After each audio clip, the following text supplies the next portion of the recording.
Hey guys, this is John Ward with the Appalachian Channel, and I'm here in Middlesboro, Kentucky on 19th Street at one of the very last few shoe repairs, Chadwell Shoe Repair, right here behind me. We're going to go in and meet Robert. He's been here for 71 years. That's right. He's been working here since he was 8 years old. He's 80 years old now, and we're going to go in and meet Robert Chadwell and let you hear his story about how his dad started this when he was a young boy, and he started working here and's been here for 71 years. Come on, let's go. Hey guys, this is John with the Appalachian Channel, and I am excited to meet Robert Chadwell here today in Middlesboro, Kentucky. He has been working here since he is 8 years old. He's 80 now, so he's been here. You've been doing shoe repair for 71 years. Oh, just like about a month to been 71 years. 71 years he'll be here working, doing shoe repair, and you know how I love documenting the last of the mom and pop stores. We don't find people doing shoe repair no more. Robert was telling me there used to be 7 stores like this in Middlesboro. In the 30s and 40s, my dad said there was 7 here in Middlesboro. There was 3 in Pineville, the next little town, 2 or 3 in Tazewell. All of them's gone. One time, there was over 100 shoe shops between Knoxville, Tennessee and Louisville, Kentucky. And now there's just 3 of us. And there's none, you're the only one here in Middlesboro. Yeah. What year did your dad first open up here? January 21st, 1951. So this store's been in this location? Yeah. Right here in this same building. Since 1951. That's amazing that you find a craftsman, somebody that's still using their hands, working, and he has an assortment of tools here that is unbelievable. You just don't see this no more. And I came in, caught him working today. I've been here a few times before and he wasn't here. Yeah, I just work now Monday, Wednesday, and Friday. Monday, Wednesday, and Friday. Not enough to stay busy. Well, that's a shame. But we used to have a tannery here in town that made leather, you know, and we'd buy our leather from the tannery for leather soles. Yeah. And but that's no more. You have to order all that stuff. And you was telling me that how your dad got started in the shoe business. You bought a barn for the wood. Is that telling us that? No, what it was, he leased the outfit of machinery from his cousin up in Ewing, Virginia, and because he was a shoe cobbler. That's what everybody calls a shoe cobbler. And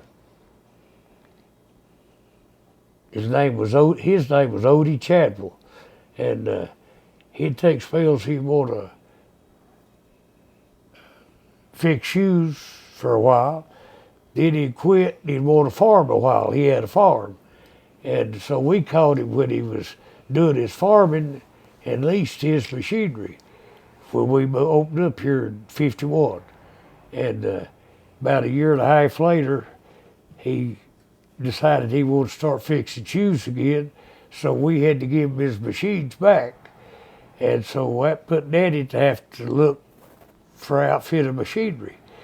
And he found outfit down in La Follette where a barn had caved in, and somebody told him that there's outfit of machinery in that barn.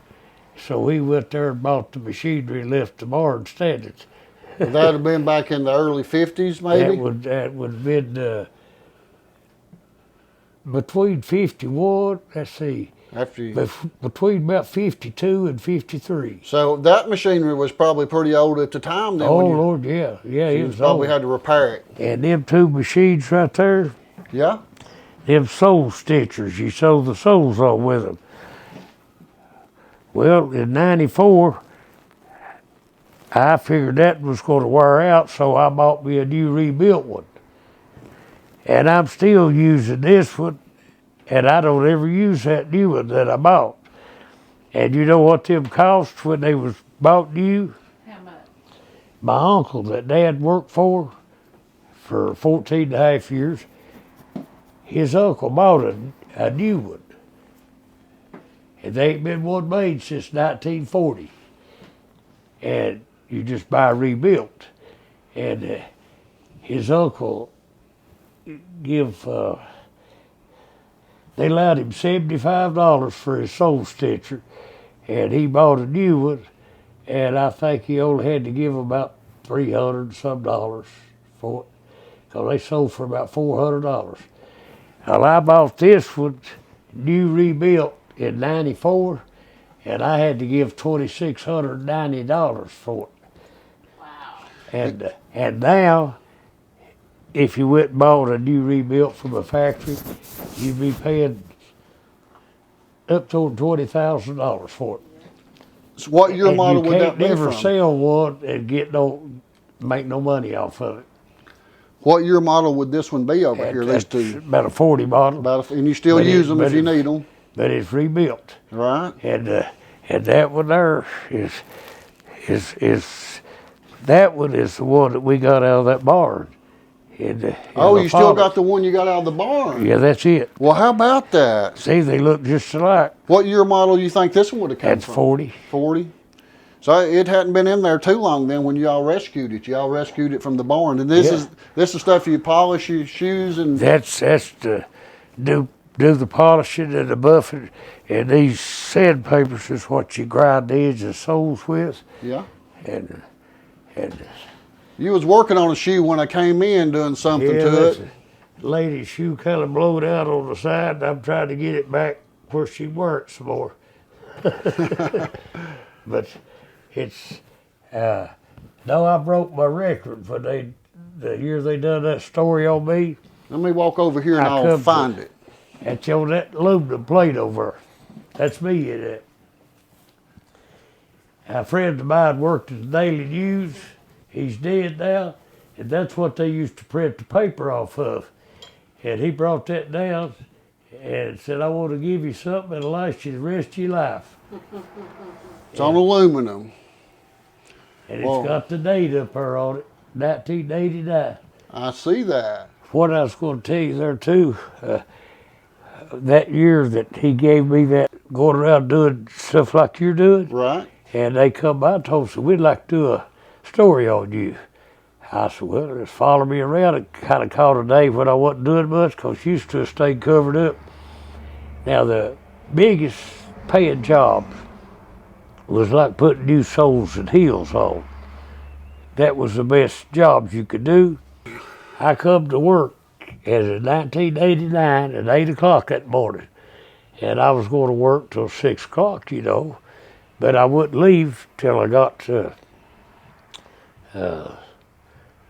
caught up, because I didn't want to start out behind the next morning. And when I'd come work at 8 o'clock, they'd be like 7 to 8 standing there waiting on me. And it wasn't nothing to see 2 or 3 tractor trailers parked here. 3 different guys come in for soles and heels at the same time, me by myself. I'd say, "Just be patient, we'll work it like assembly lines." No, I come to work that morning and not counting all the little small jobs I does. Sometimes I'd be working on, I used to make gun holsters, knife holsters, and I kind of got out of that on account of my back. But I had done about 14 pair of soles and heels in a day before. Well, in that year right there, when I come to work that morning, I had a new pair of cowboy boots on. I come to work at 8 o'clock, and I walked out of here at 3 o'clock in the morning. And I had done 18 pair of soles and heels, not counting all the small jobs, like women's heel taps, doing some gluing like I was doing right there. And that morning when I come to work, I had them new cowboy boots on, and I thought, Lord, I wish I'd have brought something else to switch in. But when I quit that night, or that next morning rather, at 3 o'clock in the morning, my feet felt just good as they did when I started working. So that was good. But I was back on the job again at 8 o'clock. Was that your busiest day ever, I bet, huh? Yeah. That was 1989? In 1989. The day they come to do that story. Yep. They was here that day with you and watched y'all do all that, huh? Yep. My goodness, that'd have Yep. been something to see, wasn't it? Yeah. I was having to run the stitchers while I was here, and tried to make up for lost time. But they got it covered. It blew my mind when I seen what all they wrote on that The shoe cobblers just worked part-time.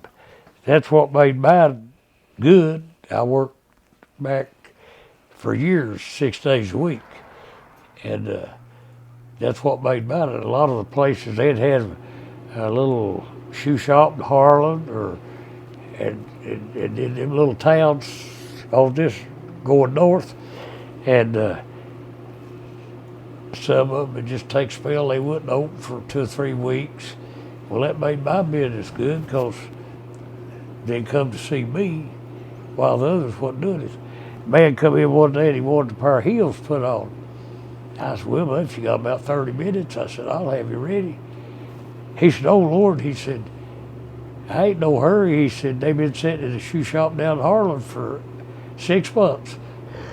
What year was the last other store here in Middlesboro that shut down? The last shoe shop? Yeah, the last one besides you. They was 2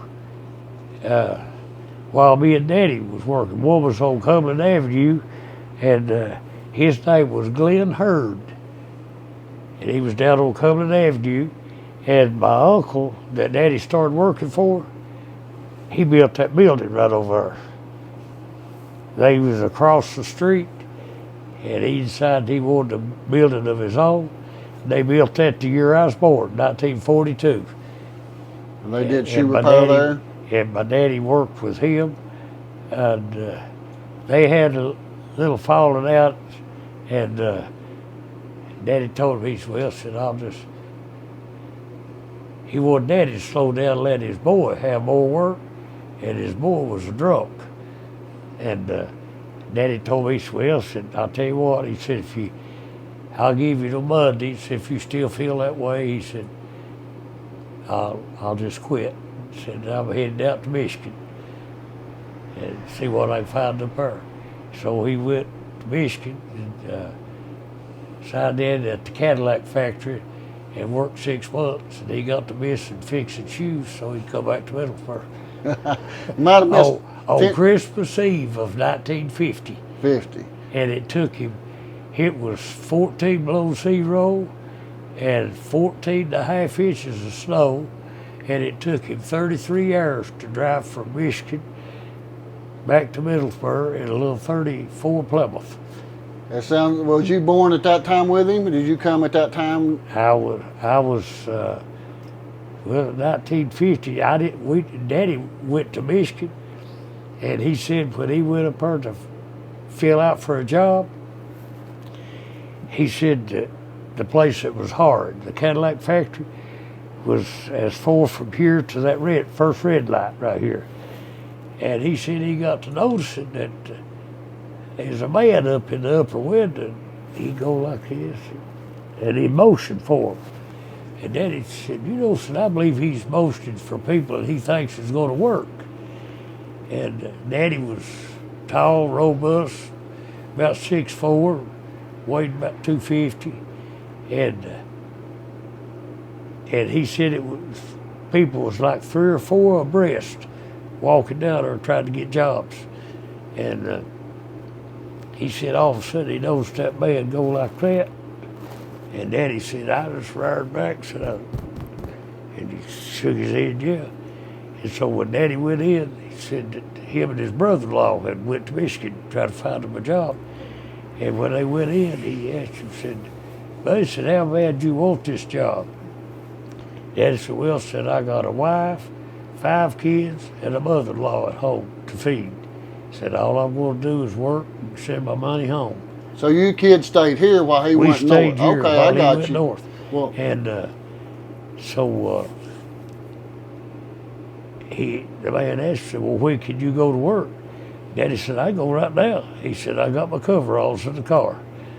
He said, in the morning it'll be fine. I think he might have got homesick for his family and down here back in Kentucky, do you think? Yeah. And, so he come back home and started the shoe business, and you was 8 years old when he started going with it. At that time, there was 3 here in Middlesboro. That made us and his uncle, Jim Lundy, the man he worked for, and then that the guy said that was down on the avenue, Glenn Hurd. I noticed you must rent some apartments and stuff Yeah, out I got here some too. apartments, yeah. So this building here, when your dad bought, did he build this building or was this No, building already here? An old man had a grocery store in this Really? apartment over here next door. Okay. And I took care of the building for him while I was a kid. And then Daddy bought it, the building, and I took care of it for him. And then I bought it, and I had to take care of it still yet. When your daddy bought the building, well, he probably come in here and rented the spot eventually, originally when he opened up. But when we opened up, we rented this little spot right here. This building was actually in an L shape.